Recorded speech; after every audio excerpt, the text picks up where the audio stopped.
Hey, good morning, Trondheim friends, and welcome to this week's edition of Patio Ponderings. Today my patio is an unusual spot for one of my videos. It is the first time I've done a video from here. And I am in the Lonsdale Area Food Shelf, which is housed in Trondheim Lutheran Church. And I'm here because of how my sermon unfolded for this last week, and then mashed with some news stories I've been hearing about the use of food shelves. So our scripture reading this past week is the story of a widow who gave everything she had, 2 small coins, to the synagogue treasury. Now, in putting together this sermon, I was inspired by a woman I met years ago when I was doing my clinical internship at the Center for Changing Lives, run by Lutheran Social Services. And part of their ministry and work is this huge food distribution they did every month, twice a month. Okay, so I met this amazing woman, and I call her Phyllis, and she came to the food distribution, and she got her a single share of food for her, but then she would take it back to the apartments that she lived in a couple blocks away. There's low-income housing, and she would share it with 2 other residents because they were disabled and unable to access food.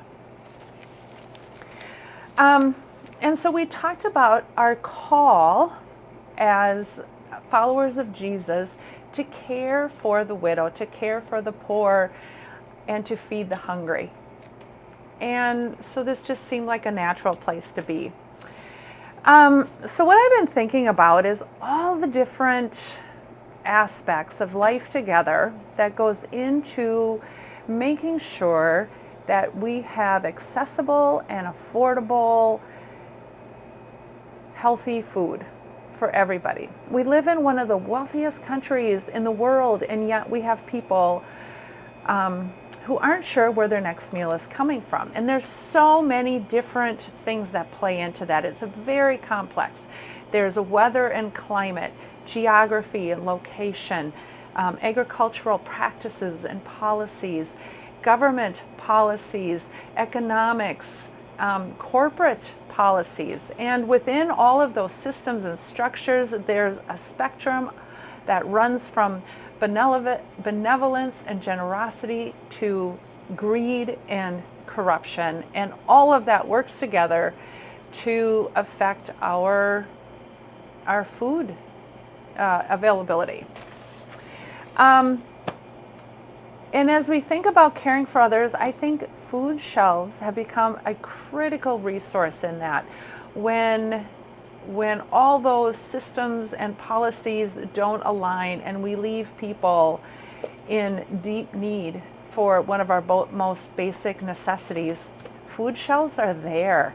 And I'm so proud of this food shelf. So it's not only housed in the church, but I'm the president of the board, and I am so grateful for all the volunteers, for our directors, for those that manage all the day-to-day processes, because they see in every client that walks in here the face of God. They treat every person as a beloved child of God, and every client is served with dignity and without judgment. We are not meant to do this alone. We are meant to care for each other. And we all find ourselves in need from time to time. And so I'm so glad that we have this resource here. What I continue to think about, however, what I continue to ponder is how do we work that complex system of other systems and policies and weather and climate situations so that in this wealthy country of ours, people don't need to rely on food shelves. I don't know the answer to that, and I doubt there's certainly not a single answer to that. We can get into all kinds of conversations about that. but it is something we need to always be considering, is how do we fix what's underneath to live into our call for economic justice. I'd love to hear what you have to say, what your thoughts are on this. And in the meantime, I invite everyone to support and to rally around your local food shelf as this faith community and as this local community of Lonsdale has. Thanks for being here. Have a phenomenal day, and we'll see you all on Sunday. Bye.